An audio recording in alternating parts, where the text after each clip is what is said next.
good afternoon, everyone. I'd like to call to order this September 10th meeting of the Pierce County Council. The time is 3:01 p.m. Madam Clerk, will you please call the roll? Councilmember Campbell. Here. Councilmember Kruger. Here. Councilmember Denson. Here. Councilmember Herrera. Here. Councilmember Hitchin. Here. Councilmember Morell. Here. Councilmember Mello. Here. You have 7 members present. We have all 7 members present and a quorum. Item number 3 is our Pledge of Allegiance to the flag, our moment of silence, and our land acknowledgement. Our moment of silence today is dedicated to the students and the teachers who lost their lives to gun violence at Appalachia High School last Wednesday. This included 53-year-old Christina Ermey, 39-year-old Richard Aspinwall, and Christian Angulo and Mason Schemmerhorn, both 14 years old. Our hearts are heavy for the families and friends of these victims of gun violence. Please join us in the Pledge of Allegiance to the flag led by Councilmember Hitchin, followed by a moment of silence dedicated to the gun violence victims of the Appalachia High School shooting, and then the land acknowledgement read by Councilmember Hitchin. Please rise for the Pledge of Allegiance. I pledge allegiance to the flag of the United States of America and to the republic for which it stands, one nation, under God, indivisible, with liberty and justice for all.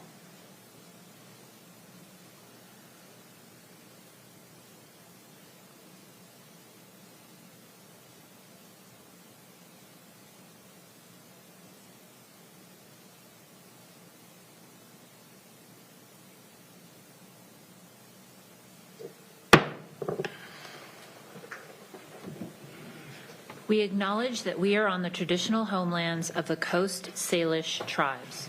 Coast Salish people have lived on and stewarded these lands since time immemorial and continue to do so today.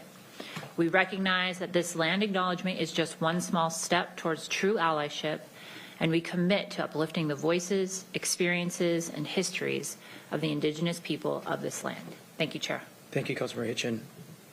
We're now at Section 4, which is the approval of our agenda. Are there any objections to approving today's agenda as presented? Seeing no objection, the agenda is approved. On today's council agenda, there will be multiple opportunities for public comment.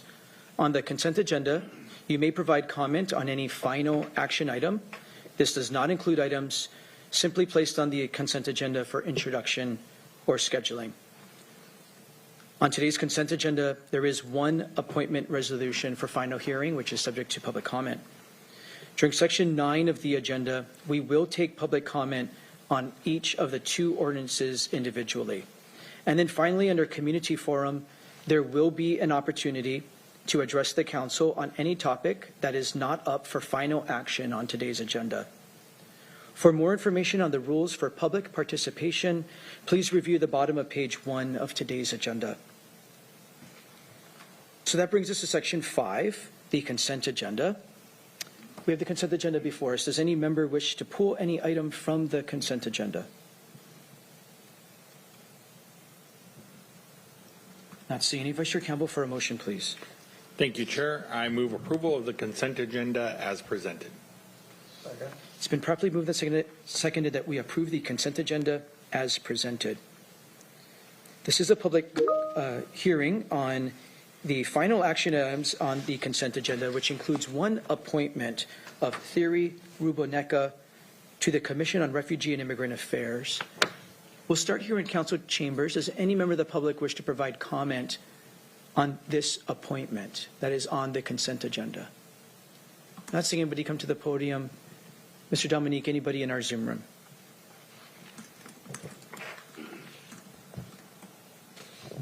For any member of the public that would like to provide comment on any final action item on today's consent agenda, please press the raise hand icon in Zoom or *9 on your telephone keypad.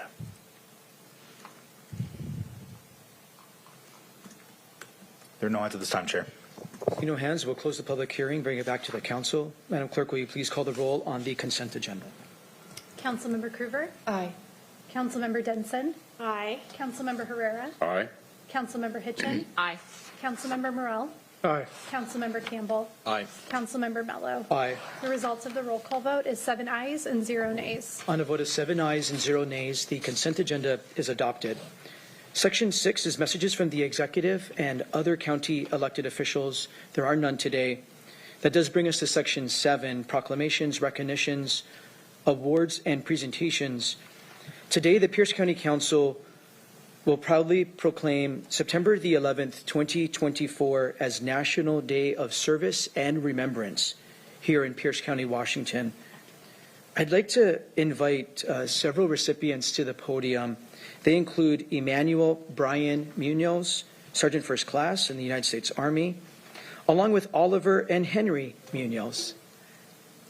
And if you have any other guests, feel free to bring them. Thank you for being here. Councilmember Herrera is going to read this into the record. Councilmember Herrera. Thank you, Chair. A proclamation of the Pierce County Council proclaiming September 11, 2024 as National Day of Service and Remembrance in Pierce County, Washington.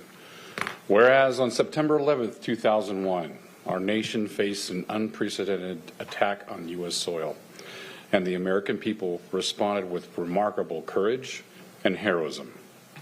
And whereas the aftermath of this tragedy, Americans came together, demonstrating unity and compassion as they supported one another, grieved together, and began the challenging task of rebuilding our communities, neighborhood by neighborhood. And whereas in 2002, family members of victims, first responders, and others established 9/11 Day to ensure that the anniversary of the September 11th attacks would be marked by acts of service and volunteerism, fulfilling the commitment to never forget. And whereas on April 21st, 2009, Congress passed the Serve America Act, designating September 11th as the annual National Day of Service and Remembrance, and entrusting the AmeriCorps agency with leading the nationwide initiative. And whereas the anniversary of September 11th attacks is fitting to honor the resilience and strength of the American people through acts of service to our nation and local communities. And whereas by proclaiming the National Day of Service and Remembrance, we pay homage to those who lost their lives or were injured, recognizing the bravery of our first responders and those who continue to serve our country, including active duty and reserve soldiers, veterans, and their families. And whereas numerous organizations, including nonprofits, faith-based groups, public agencies, educational institutions, private businesses, and individuals are organizing activities across the nation to observe September 11th as a day of service. And whereas on September 11th, 2024, all members of the community are encouraged to honor the fallen and celebrate the enduring American spirit of resilience through acts of service. Now, therefore, be it proclaimed on this 10th day of September 2024 by the Pierce County Council that September 11th, 2024 is hereby recognized as National Day of Service and Remembrance in Pierce County, Washington. Let's give them a round of applause.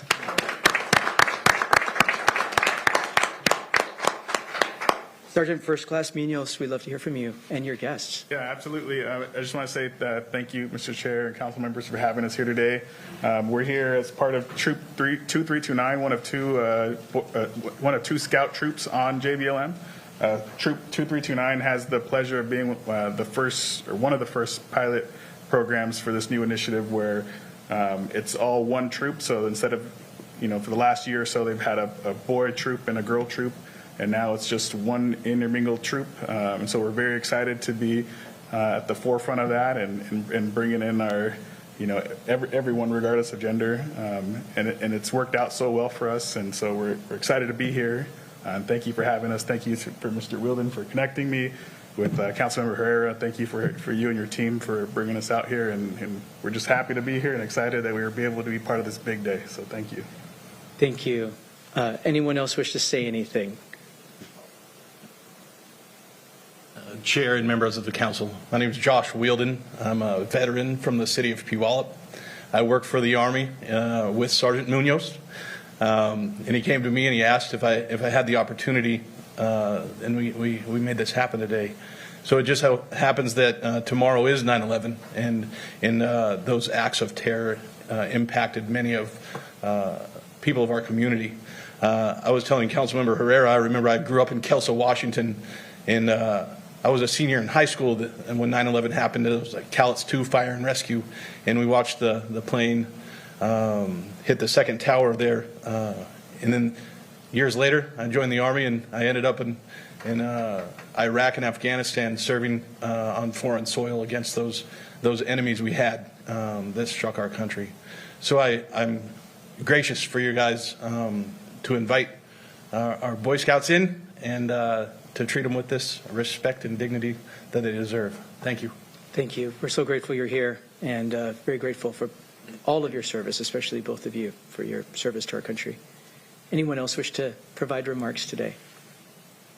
We love having young people here in Chambers. We love all of our guests. We especially love young people. So thank you for taking the time to be with us. Let me open it up to my colleagues to see what remarks they have. Councilmember Herrera.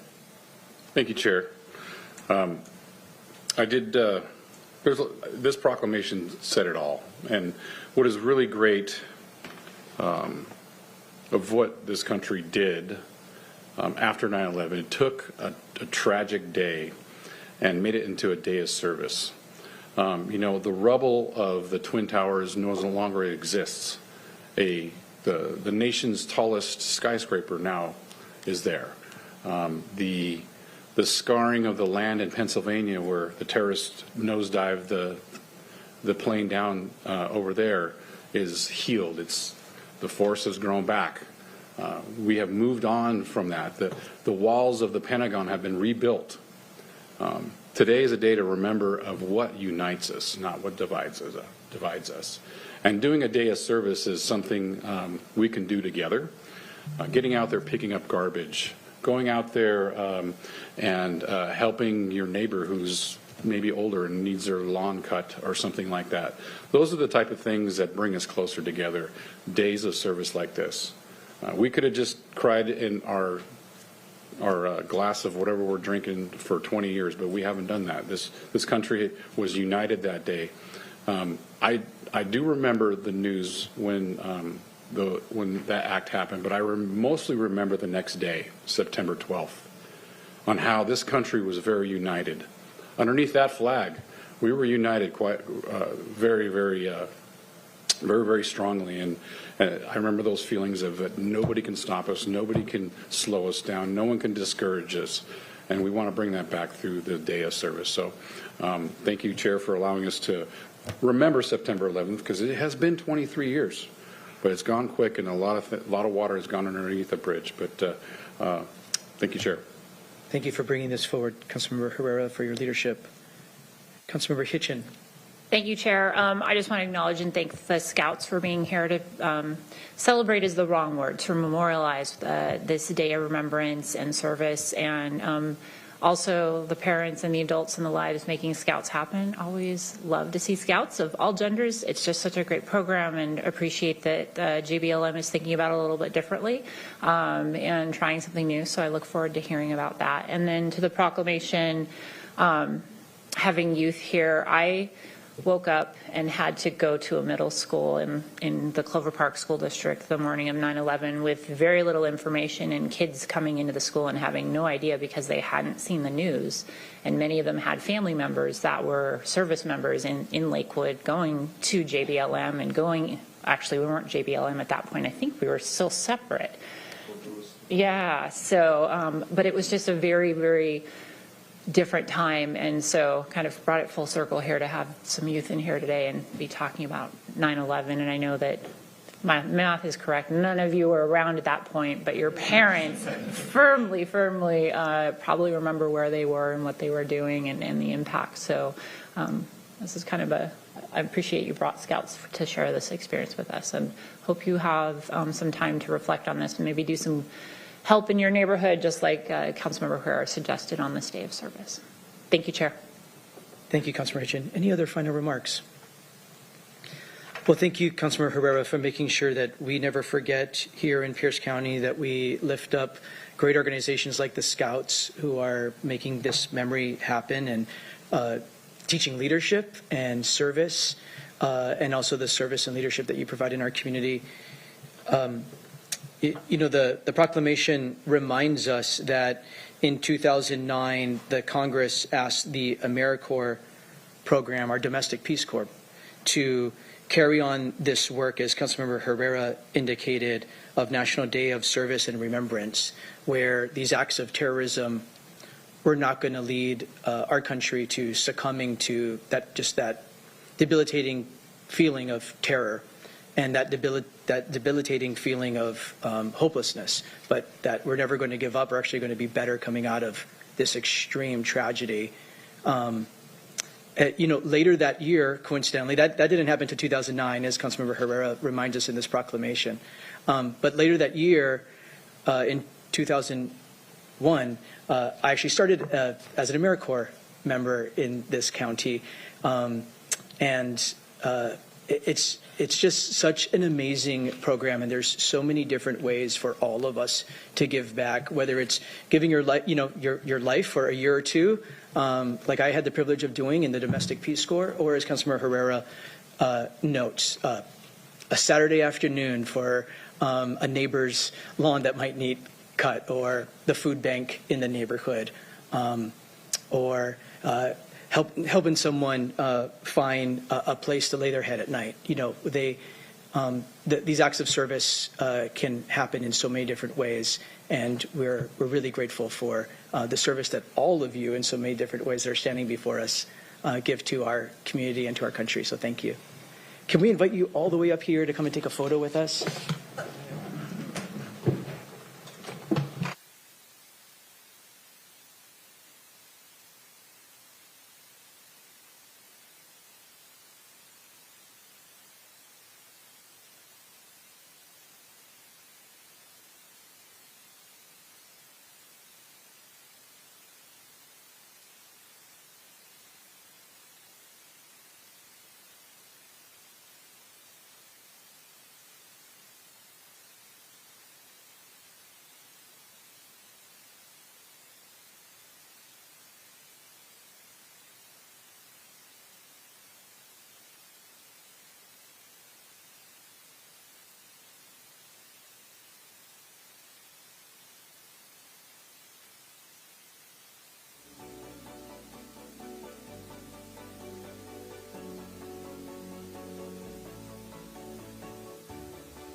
To our young people, again, you are welcome any time, the adults too, but we love seeing these young folks here. Our second proclamation proclaims September 25th, 2024 as Fall Prevention Awareness Day here in Pierce County. I'd like to invite our recipients to the podium as Vice Chair Campbell reads this proclamation into the record. They include Matthew Santelli from our Community Outreach and Education Specialist in our Human Services Department. Matthew, are you joined by anybody else? No. We're grateful you are here, Matthew, and all the work you do. Many of us see you all the time. We think you replicate yourself. Vice Chair Campbell.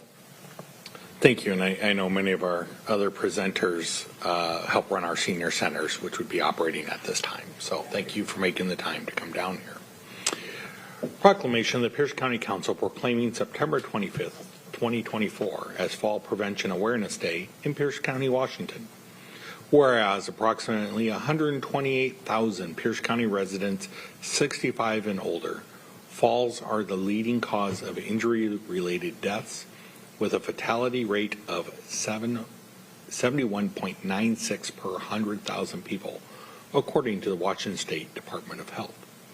And whereas falls are the most common cause of non-fatal injuries and hospital admissions for trauma, according to the Centers for Disease Control and Prevention. And whereas the Centers for Disease Control and Prevention reports 1 in 4 adults 65 and older fall each year, with 1 in 5 of these falls resulting in serious injuries such as hip fractures, traumatic brain injury, which often severely impact quality of life, independent living, and increases in the risk factors for early death. And whereas falls are preventable, and the National Council on Aging demonstrates numerous ways the risk can be greatly reduced to help seniors continue living in healthy, independent lives. These activities include exercising regularly, reviewing medications with a healthcare provider, annual eye exam, and making homes safer with safety devices. And whereas the Pierce County Fall Prevention Coalition has as its goal for a falls-free Pierce County and devotes its energy to reducing falls among older adults by hosting dozens of educational events, partnering with local agencies to provide resources, and advocating for health and fitness to reduce falls at home, in the workplace, and all around Pierce County. And whereas the Pierce County Fall Prevention Coalition not only expanded membership in 2024, but also redesigned its website with new graphics and updated fall prevention resources, including Aging Wisely Fall Prevention video and an interactive exercise program locator map. Whereas the Pierce County Fall Prevention Coalition trifold brochure has been fully updated with a new resource list and a QR code, and is also available in Spanish, widely distributed around Pierce County. And whereas the Pierce County Fall Prevention Coalition donated 3,000 of their brochures to the Santa for Seniors program to promote fall prevention among their recipients. Whereas the Pierce County Human Services Department, in partnership with the Pierce County Fall Prevention Coalition, will sponsor a free Fall Prevention Awareness Day event on Wednesday, September 25th, 2024, from 11:30 a.m. to 1:30 p.m. at the Gordon Family YMCA, located at 16101 64th Street East, Sumner, Washington. Now, therefore, be it proclaimed on this, the 10th day of September 2024, by the Pierce County Council, that September 25th, 2024 is recognized as Fall Prevention Awareness Day in Pierce County, Washington, and community members are encouraged to attend the above-mentioned event to learn more about preventing falls. Let's give him a round of applause. Mr. Santelli, thank you for being here. Thank you, council members, for recognizing this vital cause. And as you said, Marty, the coalition consists of professionals like me. I work at the county, so I have the privilege of being here today. But we have healthcare coordinators, we have senior center directors, we have meal site managers, we have agency caregiver owners. And so they're taking on this cause just in addition to their active daily work. So we're pleased to have so many people willing to join up to prevent what can really be life-changing and sometimes life-ending falls. Tragically, my neighbor just a few weeks ago fell in his bathroom and didn't live through it. He's passed away because of that fall. I think we all know someone in our families that's taken a fall and how serious the consequences can be. So yes, we have our trifold brochure. We're very proud of that. It has a home safety checklist in there. It has a personal safety checklist in there. It has a list of available exercise program and other fitness programs that people can partake of to learn to balance better, to build up that core strength. You know, when we're younger and we stumble, it's easy to right ourselves. As we get older, that stumble becomes a cascade of falling, and that's where the injuries typically happen. So trying to have people recover that ability to balance themselves. Another thing we're really focusing on is what is known as postural hypotension, also known as orthostatic hypotension. Especially those of you in the crowd here who have older adult family members, this happens when a person stands up from a sitting position, gets dizzy, falls forward, and boom, they injure themselves. And it's all about just recognizing that vulnerability, standing up, waiting a second, make sure you're clear-headed, stay close to that chair before you move forward. That way, if you're falling, you're going to fall back into the chair rather than onto the floor. So there's a lot of simple things that are part of our physiology, and then simple things in our households, around our households, and when we're out moving around in the community too, that we can remind people to do to prevent falling. We're fortunate that in addition to the day that you recognized in Sumner, Lakewood YMCA is also offering a fall prevention event. I brought the details for you about that. That'll be on the 25th at Lakewood YMCA from 9:30 a.m. to 12:30 p.m. So thanks again for honoring us and recognizing the work we're doing. We appreciate it. Thank you, Matthew. Are there final remarks by council members before we invite Matthew up here to take a photo? Councilmember Herrera. Thank you, Chair. I appreciate Councilmember Campbell for bringing this up. But again, we all know somebody who has fallen. And even governments know how important this is. Everything from building codes to everything is to help people navigate within buildings, make sure they're safe, to make sure people don't fall, make sure the step is only so many inches, and things like that. So that's always on the forefront of everyone's mind, from sidewalks to, the ramps that go up to these things. This is really important work, and unfortunately, we'll all know somebody who may fall or anything like that. Personally, I'm with the Veterans of Foreign War, so I deal with a lot of older veterans, and they usually end up falling, and we usually go and have to visit them in the recovery. And even if you do survive the fall, the recovery is very, very long and slow. And it also, with those type of debilitating, those major injuries, it can affect your mental health if you're alone, and the spiral can happen from things. And just being limited in your own mobility can make your life really hard. So thank you for bringing it up, and it's good to be aware. Thank you. Thank you, Chair. Thank you, Councilmember Herrera. Vice Chair Campbell. Thank you, Chair. Thank you, sir, for coming out and sharing with us and making sure every year we center this during September. I love how it coincides with the start of fall to try to be fall-free here. That's very true. But unfortunately, that still marches on, and we can't avoid that. We talked about the trifold brochure, and I will assure you it's a very full, large print brochure. On here, you can reach out to fallsfreepiercecounty.org. Yep. Or if you find this out and about in the community at many of our senior centers or other places where we tend to have seniors, very good home safety checklist. So very well put together, and something that if you have a member of your family who could use to have this at their house to guide them to be fall free. So thank you for all your work and the work at putting this together.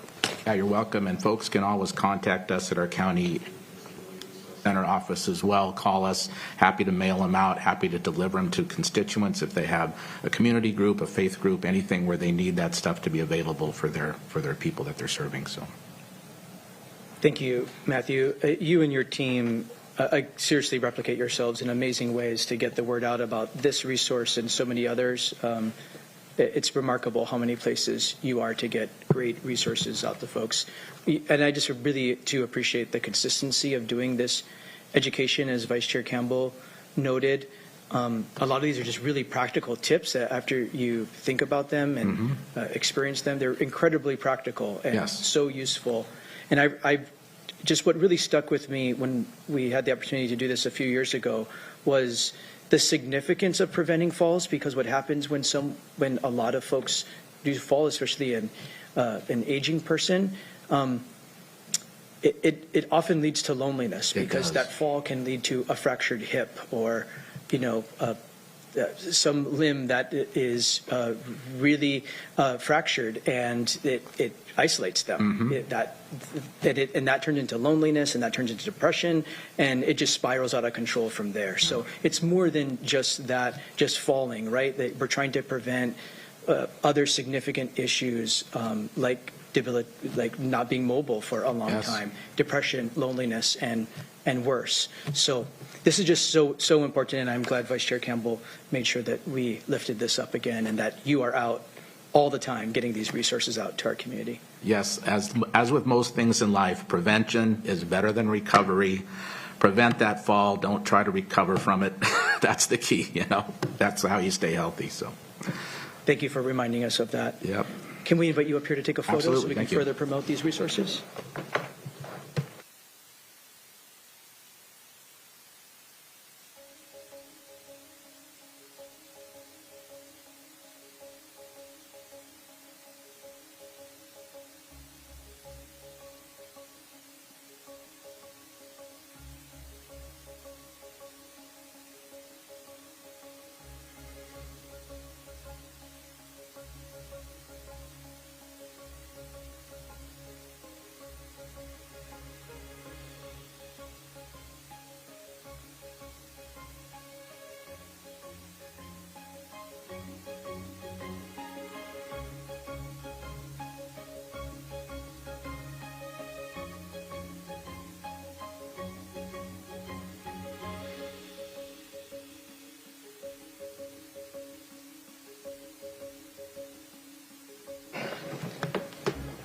Councilmember Denson, I was not going to let you escape there without her hug, because she invites you to so many events out on the 7th District, and you say yes to all of them.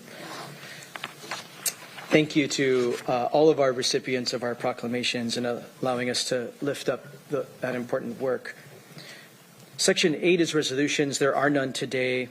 That brings us to Section 9, ordinances. We now have proposal O 2024-53S before us. Vice Chair Campbell, for a motion, please.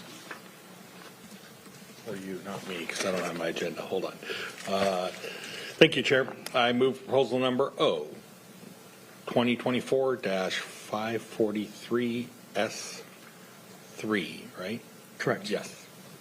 It's been properly moved and seconded that we adopt ordinance 2024-543S3. Madam Clerk, please read the title.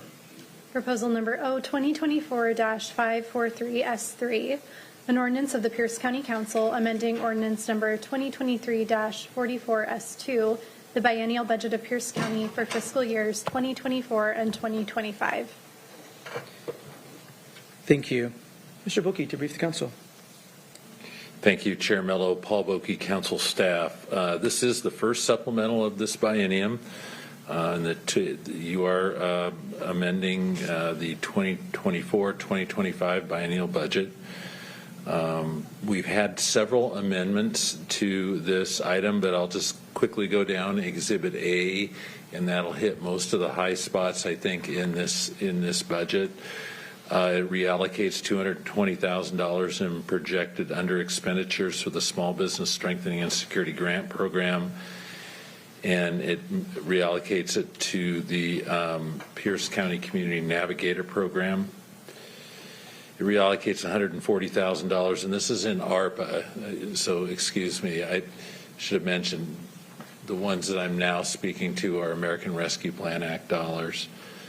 Reallocate $140,000 in projected under expenditures for the Juvenile Court Detention Incentive Program to the Juvenile Courts Youth Diversion Programs. Then designates up to $2.5 million in interest earned on the American Rescue Plan Act to support projects at the highest risk of not meeting the obligation deadline, and that is the temporary non-congregate micro shelter communities. In the housing-related services tax fund, it transfers $3.2 million to the Housing and Homeless Fund. Those $3.2 million are then going to be, the Housing and Homeless Fund are designated to support the 2024-2025 homeless housing program projects for permanent supportive housing services. There's an increase in that. There's also setting aside $1,865,000 in the housing and related services tax fund.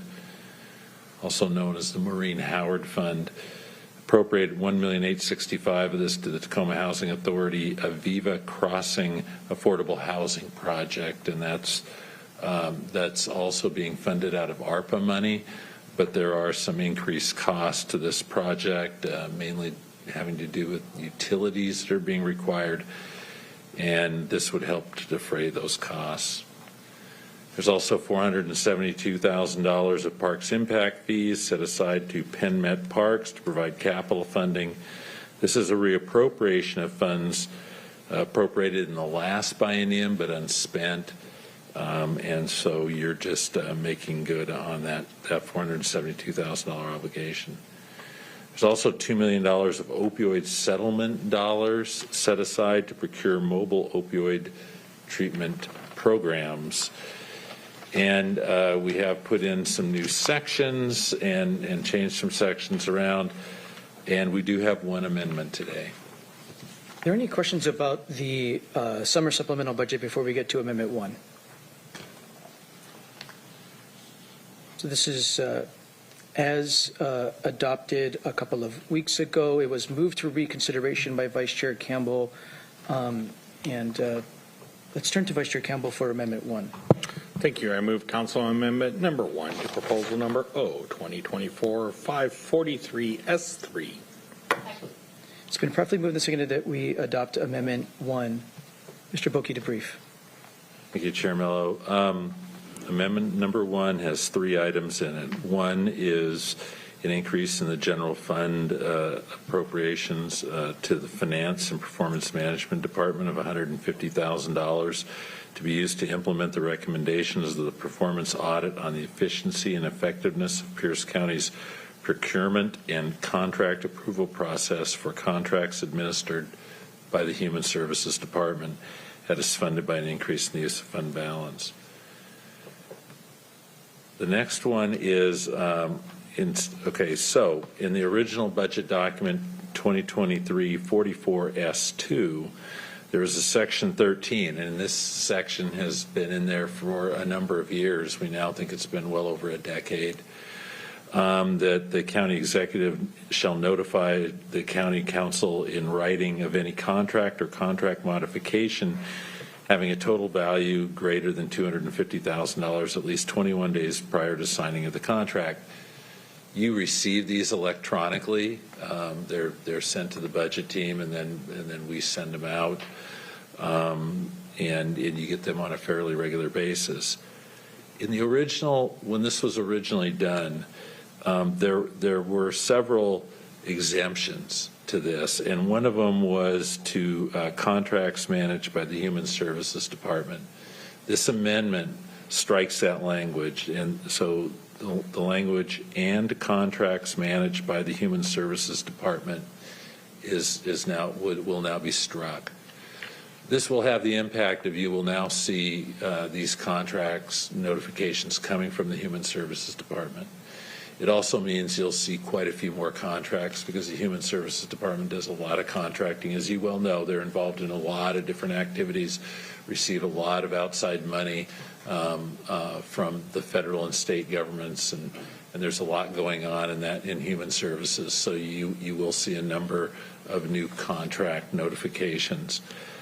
And then there's a new section added, and this new section, and this is within 60 days of the effective date of this ordinance, the Finance Department, in consultation with the Prosecuting Attorney's Office, shall train all Human Services Department staff involved in the procurement of services on procurement and contracting laws, policies, and practices. The Finance Department must notify the Council of the training dates and times and allow council staff to participate. Any written materials used in the training must be posted on the Finance Department's website under the current solicitation section.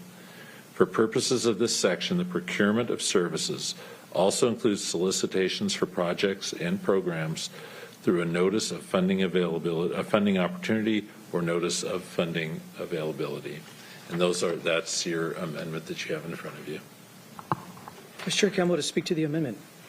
Thank you, Chair. Thank you, Mr. Bokey, for getting this all put together and clearly explaining what all this is going to do. 3 steps.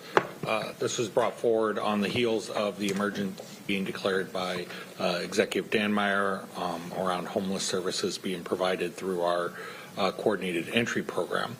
And frustrating because we had been asking all along where we're at with many of these human services contracts. We weren't getting back the feedback or the answers that we wanted, and then we find out that not only do we have a problem, but it's risen to the level of a major emergency. As I can recall, it's only second, maybe third time the executive has declared an emergency since I've been here. Wildfire, pandemic, homelessness services. And so when something like this happens in any organization, you have a major breakdown in procedures like that. You kind of give a full stop and say, let's make sure that we all understand what happened, what we should be doing to make sure we don't have it happen again. Now, we'd known all along that we were having problems with contracting, particularly in the human services area, which is why we're already doing the work in performance audit to look into it and to see what best practices are, what we are doing, what we're not doing, what we could be doing. That's coming forward by the end of the year, which is why we're putting in the $150,000 to implement the recommendations that come forward. Section 2, I don't know why we didn't think Human Services Department should be held to the same standard of accountability that Public Works and every other department in the county is held to. This makes sure that equal playing field, that they are taking the information they're already collecting when they make a contract at 21 days out, and just making sure the council's aware so we can track what is moving, what isn't moving. I know we've seen it definitely with some of the Public Works ones. We'll see a contract come forward and we didn't even know it was something that was being focused on at that time, and it's led to a better understanding of what's moving throughout our entire county. And the third one, where I talked about having a kind of a bit of a full stop, make sure that we have training that is very clear, transparent, everyone understands what everyone's been trained on. They can see it on the website, and they can know that we didn't just declare an emergency just to do a paperwork shuffle, but we actually took it seriously that what we were doing put a lot of people at a lot of risk and organizations at risk, and we can't afford for that to happen again. So we have a really clear training that will be with our Human Services Department on contracting and current solicitations, but of course could be reviewed by all departments for best practices and the best way we can do it so we don't end up with this in some other department a few months down the road. So with that, I humbly submit it and request your support. Thank you, Chair. Thank you, Vice Chair Campbell. Are there other remarks on Amendment 1? Councilmember Morrell. Thank you, Mr. Chair. And these are more questions than anything, and I'm not too sure who can handle these questions, so I'll just direct them at you, Mr. Bokey, and you can deflect them to someone else if needed. The study for the performance audit management of contracting for human services, has that contract been let? You want to answer?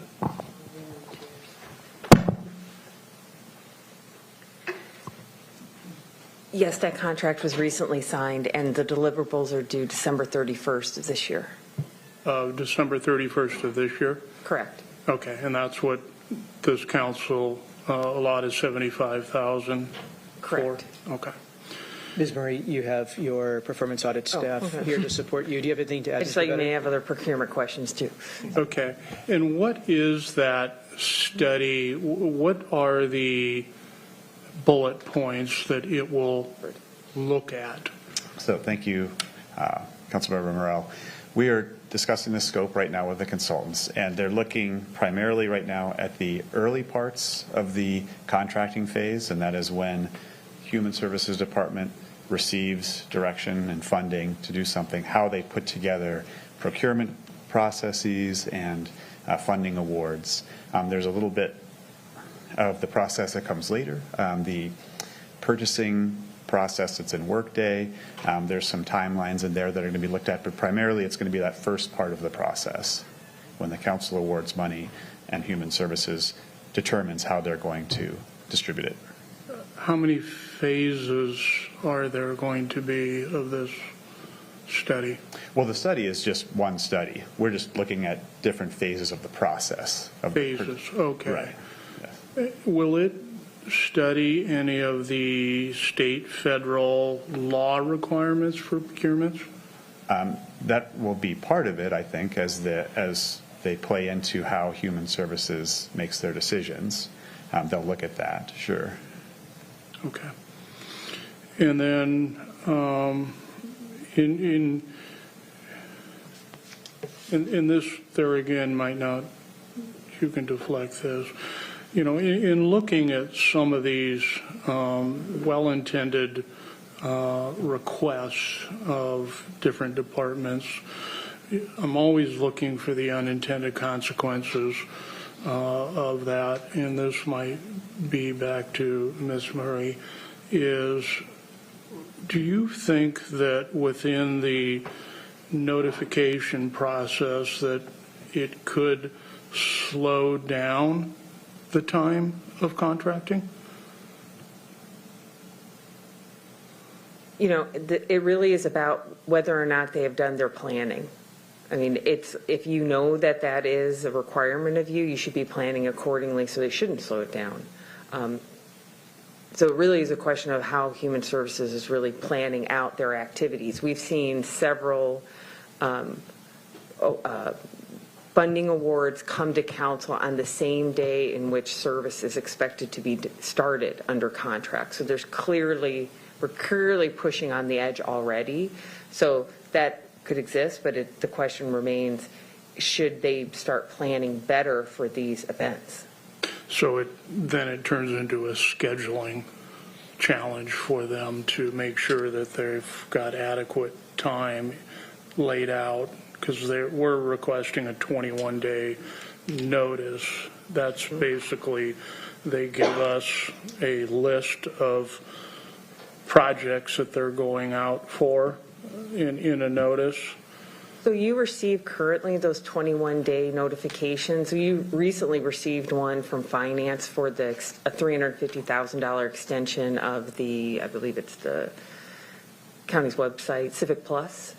And so it's not a new process. It may be new to Human Services, but it's like we receive those, and it's information for you to use. It won't necessarily stop the contract. Okay. It's just information. And there again, what do we do with that information?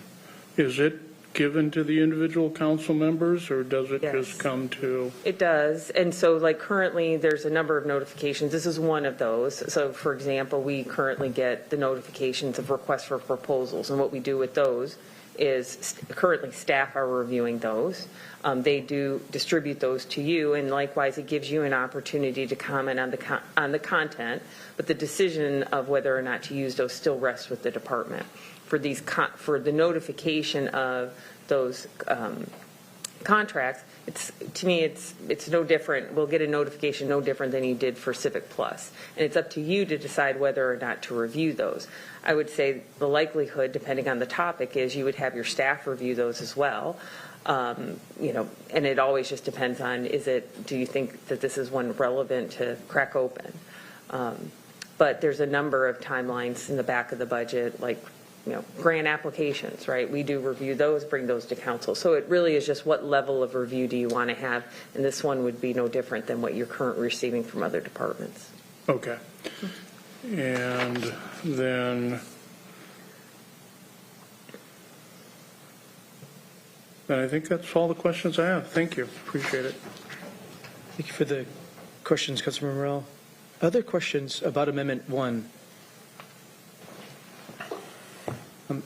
I just appreciate Vice Chair Campbell bringing this forward. I appreciate his remarks in study session about making sure that we're taking seriously this performance audit in particular, and making sure we are pre-booking some funds to implement what comes of this performance audit. We definitely, as Councilmember Morell was alluding to in his questioning, we don't want to be the cog in the wheel. We know that we want to get contracts administered as quickly as possible. And that's why we're doing real serious work with the performance audit team to find those efficiencies, find those process improvements so we can contract much smoother. And undoubtedly, it's going to take some resources, likely internally. And so we're pre-booking some resources so that we can implement some of these findings that are going to come out of that. So appreciate the need to be accountable here. I also appreciate the need to do some prevention. We talked about prevention earlier in this meeting, but I really see the training called out for in Section 3 of this amendment to be all about prevention. When everyone's on the same page at the staff level who are responsible for administering millions of dollars of taxpayer dollars, when we're all on the same page about how to administer these contracts and we can prevent issues coming up in the procurement process later, prevention goes a long way. If we can get it right on the front end through really good training, everyone being on the same page, we can prevent missteps later in the process. So I really appreciate the prevention and the transparency being brought forward in this amendment. Councilmember Cruver. Yeah, thank you, Chair, and thank you for your comments and for Councilmember Campbell to bring this forward. And I appreciate the thoughtfulness that has gone into it. I'm looking at it in a different view, in that in using a fund balance to appropriate dollars for something that isn't done yet, I think that's a bit premature, and it's not to say we can't do that later. And the other part with removing the contracts managed by Human Services, I'm not particularly concerned on that, but I feel that the next Section 4 is a bit micromanaging, and I want to reiterate, I would like to have had the department up here to explain things, because I sit back and I wonder if they aren't particularly overburdened, because we have done in the last several years an immense amount of growth in the Human Services Department with the new taxes at the federal level and at the local level and state level that they are receiving. And I would like to have heard, is there an overburden, and what is the thorough ramifications of what we are trying to address here? Yeah. The training and such comes with it, and also there's a lot of information that comes to the council as it is, and I think that we should have had and given an opportunity for the department. So at this point, I'm not able to support this amendment, but I do support having an audience with the Human Services Department. Thank you. Thank you, Councilmember Cruver. Vice Chair Campbell. And if we check our email, we did get a response from the department. We were all probably walking into the day as it was sent just right before we called the meeting to order. So in a time frame when none of us had a chance to review it. But I do appreciate the comment. Obviously, Mr. Vedder, thank you for your work in performance audit. Clearly, the recent emergency will play a little bit into the scope that we're developing, and at least the questions we'll be asking as performance audit going forward. How did this happen? How does it not happen again? Even though it might not have originally been intended, when we initially set out to do the scope was to not have emergencies have to come forward. We just didn't think it would actually occur in the time frame. And with the as far as the information, getting the information on the contracts we're required of all departments, why should Human Services be exempted from it when it's really the department we talk about the most up here? When we look at how much work we've done over the last year, Human Services has been one of the biggest topics. We've even formed select committees on it, and yet we don't hold them to the same high standard we would Public Works or any other department within county government. At the end of the day, we are the level of accountability that taxpayers look to, is the actions of the council and how much the council is holding others accountable. And if we want to go out there and tell the taxpayers we're being accountable with their dollars, then we need to occasionally, when something big goes sideways, step up and show the level of accountability we're willing to put forward. Thank you, Chair. Thank you. Any other final remarks on Amendment 1? I'm not seeing any. Well, it's going to take a voice vote on the adoption of Council Amendment number 1. All those in favor, please say aye. Aye. Opposed, nay. Nay. The motion is adopted. We now have the summer biennial budget before us as amended. This is a public hearing. Any member of the public wish to provide comment on this summer supplemental budget? We'll start here in council chambers. We'll invite you to the podium. You have 3 minutes to make your remarks. Anybody here in council chambers wish to provide comments on this supplemental budget? Not seeing any. Mr. Dominique, anybody in the Zoom room? For any member of the public that would like to provide comment on proposal number O, 2024-543S3, please press the raise hand icon in Zoom or star 9 on your telephone keypad.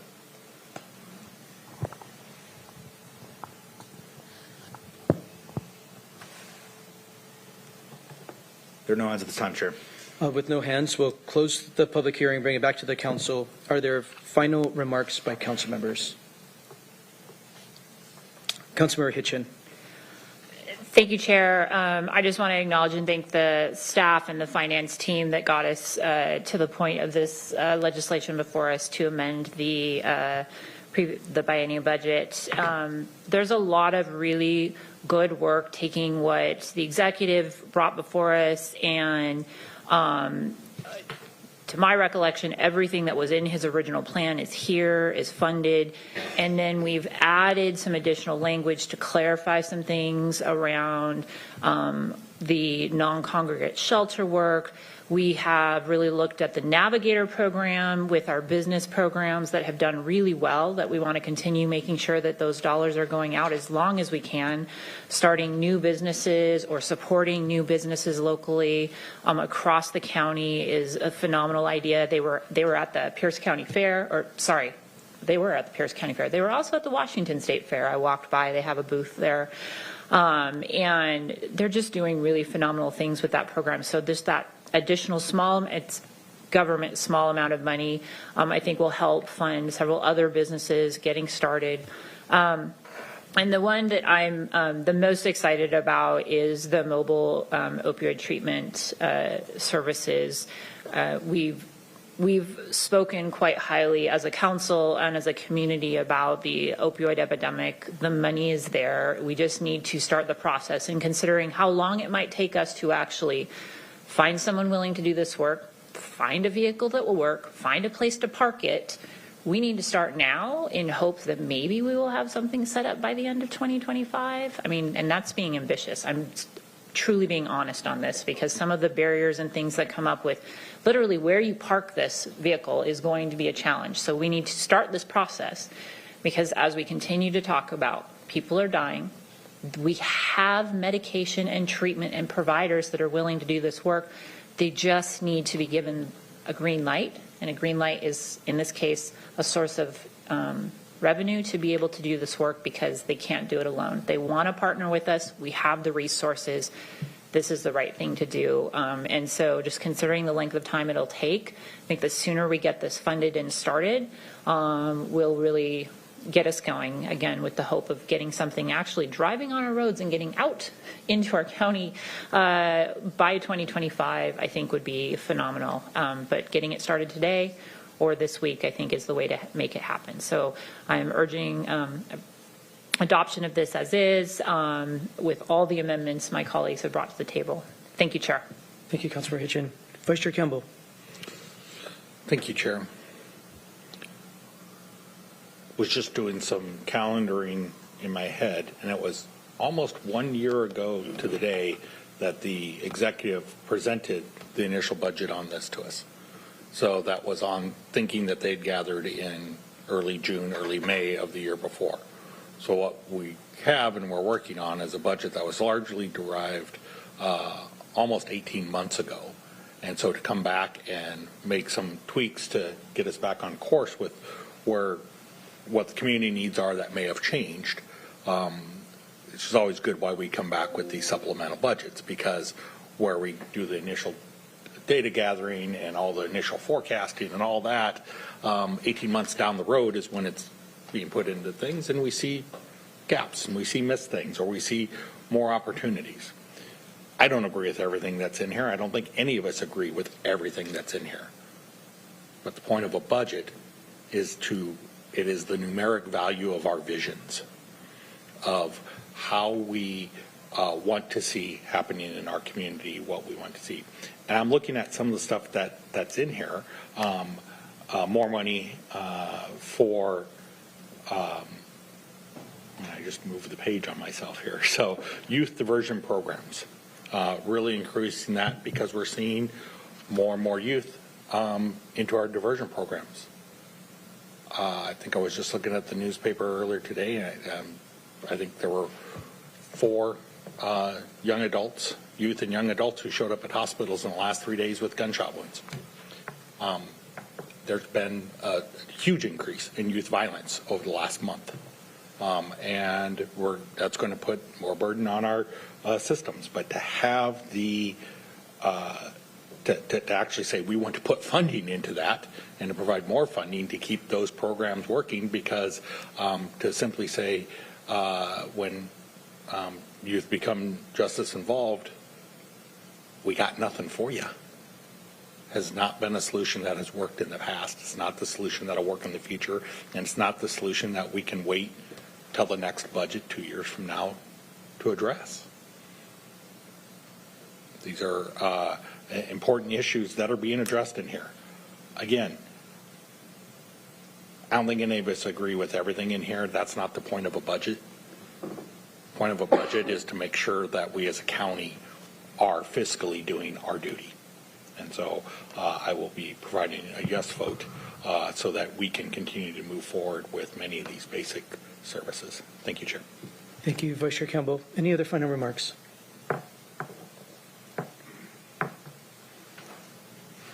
Well, the council doesn't do reconsideration votes often at all. I think this is my first reconsideration vote on this body. I appreciate Vice Chair Campbell bringing forward the reconsideration vote last week after learning of the emergency, and in my conversations with Councilmember Campbell, taking the work very seriously and asking ourselves, how do we not get there again? How do we make sure that the department has all of the training that it needs to do its very, very important role in our community, which is supporting our human services providers to get at the big issues of the day, whether it's behavioral health or affordable housing or homelessness interventions. And, we know that the coordinated entry providers were put through the ringer over Labor Day weekend leading up to that declaration of emergency. They didn't know if they're going to be employing people when they came in to work on Tuesday after Labor Day. And I know from my conversations with Councilmember Campbell, there was sincere interest in making sure that we don't get here again. And that really starts with prevention and starts with really good training and all being on the same page. So that's why we took the really uncommon step of reconsideration so that we can address that in this budget. And I'm grateful that we did. I think it's very wise and a very wise use of limited public resources and staff time. Look, we're going to, I'm proud that we're sending this budget to the executive, as Councilmember Hitchin indicated. Every single item requested of the council by the executive, every single one is funded in this budget. And, this work of budgeting is about collaboration, and it is about compromise. And the council is hearing the request of the executive, funding every item requested of us, and the council, whose role it is to appropriate funds, set policy, and adopt the budget, is saying these items too are urgent and very important to this community, and we're going to make sure they are invested in as well. We have that duty in the legislative branch. And look, my colleagues mentioned some important investments in here. This really does meet the urgent needs of the county. It makes an investment in a really large permanently affordable housing project where we're going to build close to 500 permanently affordable housing units here in Pierce County with investment in this budget. We're going to address the opioid and fentanyl crisis with mobile medical assisted treatment, as Councilmember Hitchin noted. And we invest in the homelessness response system. We invest in non-congregate shelter, like our very own comprehensive plan to end homelessness says we should and need to outside of Tacoma. And we fund more outreach and case management, really important homelessness interventions. We fund that too in this budget because we know there's a big need. So there's other investments in here, but we know some of the most urgent needs facing our community are affordable housing, the opioid and fentanyl crisis, and the homelessness crisis, and youth violence, as Vice Chair Campbell noted. And we make investments in all of those areas. And these are really wise and urgent investments. And we got to make them quickly. Madam Clerk, will you please call the roll on ordinance 2024-543S3? Councilmember Denson. Aye. Councilmember Herrera. Councilmember Hitchin. Aye. Councilmember Morrell. Nay. Councilmember Campbell. Aye. Councilmember Krueger. Nay. Councilmember Mello. Aye. The results of the roll call vote is 4 ayes and 3 nays. On a vote of 4 ayes and 3 nays, the ordinance is adopted. Board item number 2, proposal O 2024-547S. Councilmember Krueger for a motion, please. Thank you, Chair. I would like to move O 2024-547 for consideration. Second. It's been properly moved and seconded that we adopt ordinance 2024-547. Madam Clerk, please read the title. Proposal number O 2024-547, an ordinance of the Pierce County Council vacating a portion of the Benston-Grant County Road lying in the southwest quarter, Section 36, Township 18, North Range 3 East of the Willamette Meridian, Pierce County, Washington. Thank you. Mr. Swanson, to brief the council. Yes, thank you, Chair Mello and members of the council. Before you this afternoon is a proposed ordinance O 2024-547. It begins on page 52 of your packet. A citizen has submitted a petition requesting that the county vacate the undeveloped Benston Grant County Road right-of-way, which is in south unincorporated Pierce County, just outside the Graham Community Area Planning Area. There are maps provided on pages 59 and 69 of your packet that show the area fairly well. Pierce County acquired this right-of-way by road establishment back in 1881. The county engineer reviewed the application and made 2 determinations. One, that the right-of-way in question is not needed in the county's road system, and 2, that it is in the best interest of the public to grant the proposed vacation. Thus, the county engineer does recommend granting this vacation. Planning and Public Works staff has also reviewed this application, has determined that this is a Type E right-of-way. That means that the property is not tax titled, and there is credible evidence that does support the finding that monies have been expended on this portion of right-of-way. The $1,500 application fee has been paid by the applicant due to the Type E designation. Prior to final consideration today, the applicant had to remit the $11,525 appraised value payment to the county. This was completed on August 30th, so we are well within that 10-day requirement for that standard being met. An equity analysis has been completed and is also included in your packet. A public hearing was held on August 27th in EIDC, where the proposal did receive a due pass recommendation, and a second opportunity for the public for a public hearing will be held here shortly. With that, Mr. Chair, we have both council staff and Planning and Public Works staff available to answer any questions. Thank you. Nicholas, from the Planning and Public Works Department, do you have anything to add on behalf of the department? No, I don't at this time. I think Tom Swanson has indicated all that needs to be said. Thank you for making yourself available, Nicholas. Do any council members have any questions for department staff or Mr. Swanson? Vice Chair Campbell. I think it came up in committee that there's a neighboring parcel about the same size that the applicant also controls. Is that correct? Yes, it's several parcels pieced together, but yes, there is equivalent property. It's actually larger than this specific parcel that the applicant does own. The property owned by the applicant does extend all the way to SR7. Okay. And there's several zoning types. This is a rural 10, but there are several zoning types, as we discussed in committee, within those parcels owned by the applicant. Some allowing a fairly high degree of density, some allowing less, and to be more specific, a company associated with the applicant. The applicant doesn't own the parcels. The company owns it. The applicant is associated with that company. Understood. And have they submitted any site plans or anything like that on what, if we were to grant this, what we would be seeing in place there?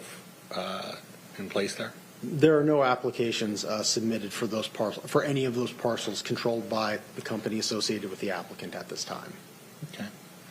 Well, I see it's an area that's looks like a little forested sliver in the middle of a largely developed area. So I think we can maybe make a guess as to how many more houses are going to be coming in there. So thank you very much. Thank you for those questions. Any other questions before we open up for a public hearing? I don't see any. This is a public hearing on ordinance 2024-547. Any member of the public wish to provide comment on this street vacation? We'll start here in chambers. Not seeing anybody come to the podium. Okay, we'll turn to the Zoom room. Mr. Dominique.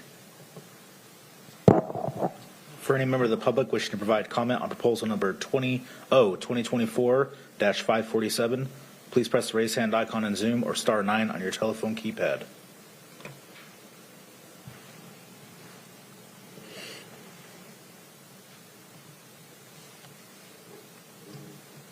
No hands at this time, Chair. Seeing no hands, we'll close the public hearing, bring it back to the council. Are there final remarks by council members? Not seeing any. Madam Clerk, will you please call the roll on ordinance 2024-547? Councilmember Herrera. Aye. Councilmember Hitchin. Aye.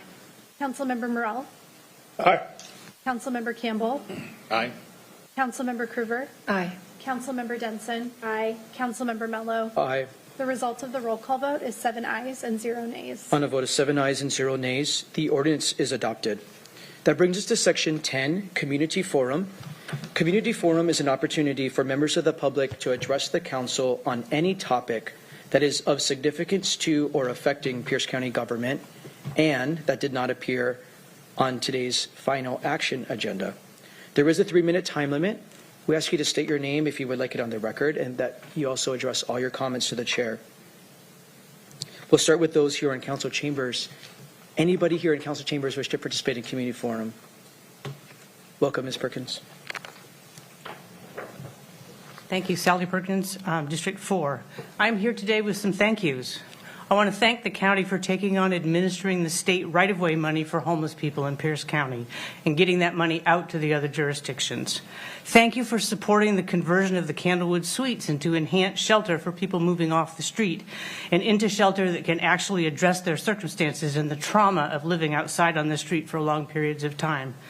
Thank you for naming this new shelter for Maureen Howard. Last week, more than 20 people in the Mid-Hilltop group of unhoused people that I try to help were notified that they have a chance to get into the Maureen Howard Place shelter. After several years of relentless sweeps by the city of Tacoma, this was stunning good news. These are people experiencing many challenges. The Maureen Howard Place Enhanced Shelter is designed to meet their challenges and help each person who moves there to stabilize their lives and to get better. A little miracle fell into the middle of the hilltop last week. It's important to note, though, that these folks have experienced a lot of disrespectful and coercive treatment from the city of Tacoma, and so it will take a minute for them to believe that this total about-face is actually real.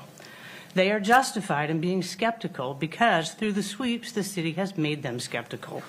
The city and the service providers who are part of this new effort will need to be very patient. Undoing the damage done by relentless sweeps will take time and acknowledgement of the considerable damage done. The good news is that when this program model was used at the state level on their right-of-way project, as many as 80% of the people moved into enhanced shelter and then moved into ongoing long-term stable housing and stayed there. I want to thank the County Human Services staff people for getting this ROW money out to the community where it can change lives. I want to thank both the city and the County Homeless Services staff for choosing to prioritize this particular group of unhoused people who have been through so much. Many of them are longtime Hilltop residents who want to be in their own neighborhood. It is my fervent hope that their permanent housing options will be found in the Hilltop, the neighborhood that they love. In this group are 5 people in wheelchairs with infected feet, several people with walkers, a number of people with undiagnosed and untreated mental health conditions. The drug distributors prey on them with fentanyl and meth. Most are 40 or older, and many have chronic health conditions. The majority are black. Contrary to all the stereotypes, my Hilltop unhoused neighbors are resourceful, smart, determined, persistent, and kind. They help each other, and they find ways to maintain their dignity. They deserve this opportunity. I tell you all this because it's hard to visualize up here on the 10th floor just what happens after you appropriate funds and contracts are signed. My unhoused neighbors are the people you are helping, and your actions helped create that little miracle that fell into the middle of the Hilltop last week. And Maureen, you're still helping your Hilltop people. Thank you. Thank you, Ms. Perkins. Thank you for sharing that bit of really welcome news. Any other members of the public here in council chambers wish to participate in community forum?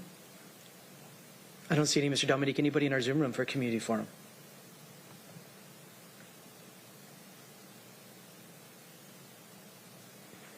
For any member of the public that would like to participate, excuse me, let me start over. For any member of the public that would like to participate in community forum, please press the raise hand icon in Zoom or *9 on your telephone keypad.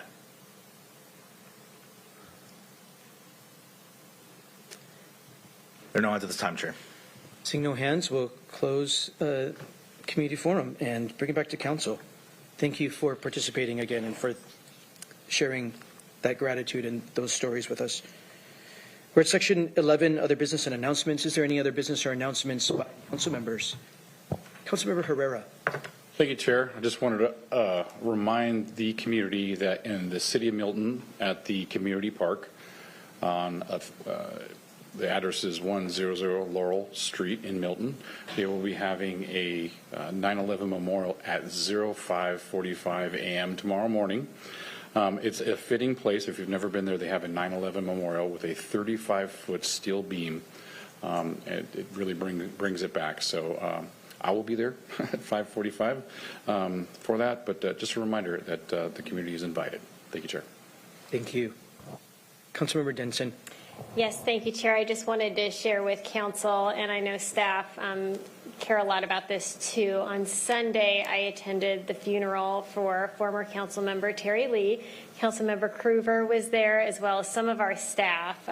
Terry was just beloved by the community. He has an enormous, amazing family, and there was a lot of stories shared about what an incredible father and husband and grandpa he was, and I don't think there was a dry eye in the room. And of course, he gave so much back to our community. There's so many parks that we can point to, Cushman Trail, for example, and I mean, his legacy is just huge, and I commented to someone, I don't think there was a single person, I've never heard a bad word said about Terry Lee. Everybody just thought the world about Terry, and he was definitely a mentor and good friend to me, and he's going to be missed by a lot of people. First and foremost, his family, though, and it was just amazing to see that and help celebrate his life. So thank you. Thank you, Councilmember Denson, and thank you for representing us. Many of us got to work with former Councilmember Lee. What a stand-up gentleman. Really fun guy to work with. He's done so much. Any other business or announcements by other members? Ms. Long, any other business for council this evening? Nothing today, thank you. With no other business before the Pierce County Council, we are adjourned.